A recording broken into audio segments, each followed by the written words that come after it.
My dearest Lucy, arrived last night in Budapest and am, at last, happily reunited with my dear Jonathan.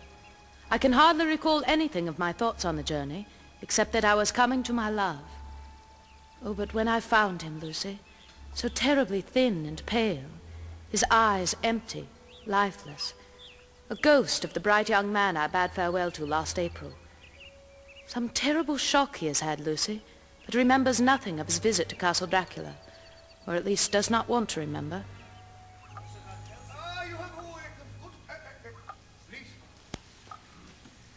That is enough for the time being. Oh, good now. You see, your blood has brought a touch of color back to her cheeks. Flowers? Your idea, Jack? No, no, at my request. Their sight may lift her spirit, and their scent may ease her breathing. Now, you come away, young sir. Some food and drink will refresh you. Come. I thank the Lord for the sweet, gentle care of the convent nurses. I spoke this morning to one Sister Agatha, who told me when Jonathan first arrived, he raved with delirium, speaking of wolves and bats, of blood and brides, of coffins and phantoms, of being held against his will by a madman. Then a dreadful chill passed through my veins. Hadn't I dreamt these things? Lucy, could there be some truth in what is called woman's intuition regarding those we love?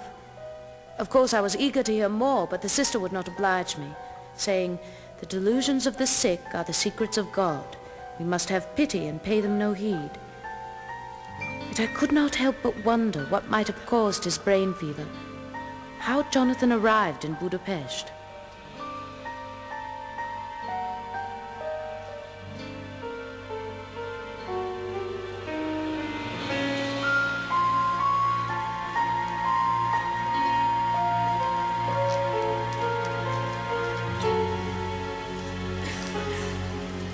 Compelled to write the Count Dracula.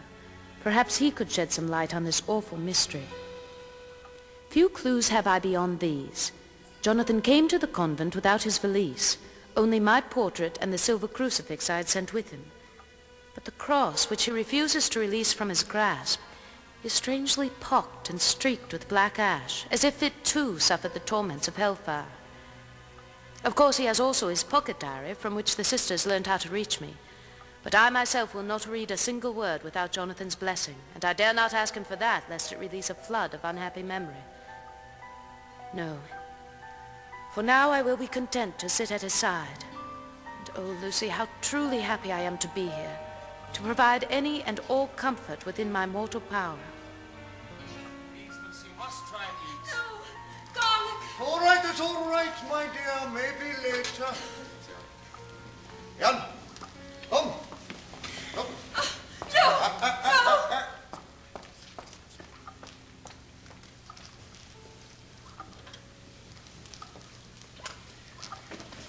She will sleep now, I hope. As should you, Professor. No, someone must keep vigil. I will. I have my paperwork to keep you occupied. Very well, you will awaken me if you become tired. Yes, good night. Good night.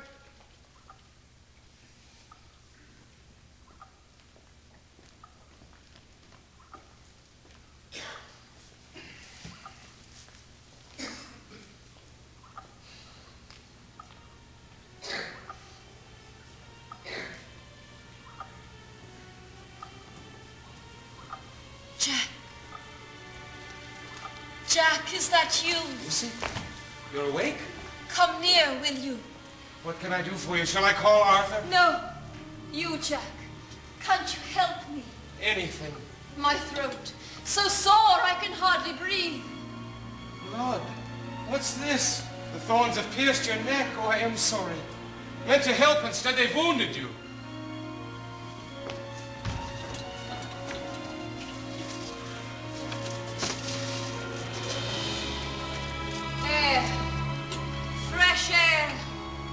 I can breathe. I could leave the door ajar. Will you, my dear? For me? Only promise to keep the covers tight about you. How sweet you are to me, Jack. You must love me still a little, mustn't you? Shall I give you a kiss, Jack? Come, let me give you a kiss.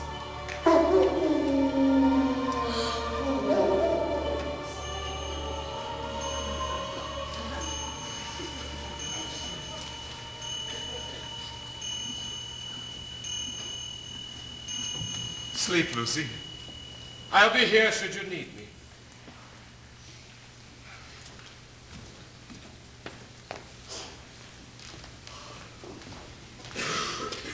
And now for you, Mr. Renfield.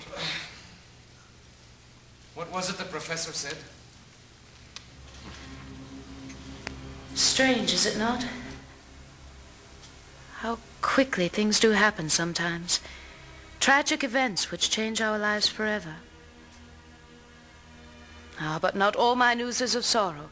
Rejoice with me, Lucy, for today Jonathan and I are to be married. Yes, I want him to know that I am his for all eternity, and to let that love give him strength again.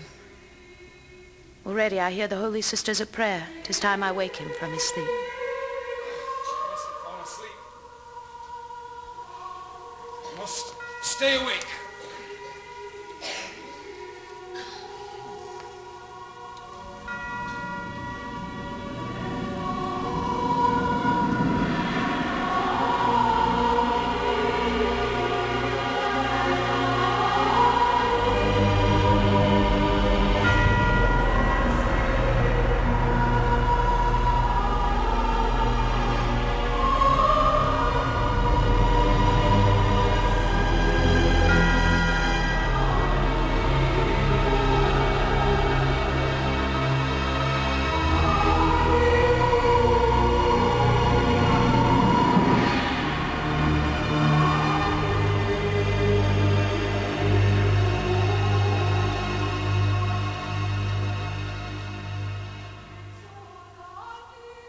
I am the happiest woman in all the world, Lucy, as you will be too when you are joined with the man you love.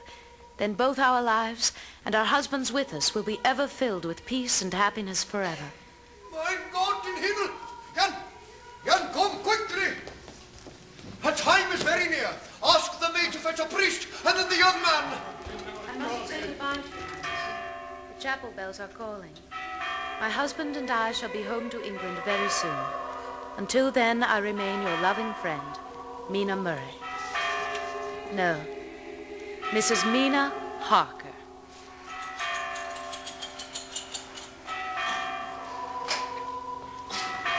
Et poste a vivum aeternum abeate sine fine, adjuvante Domino nostro Jesu Christo.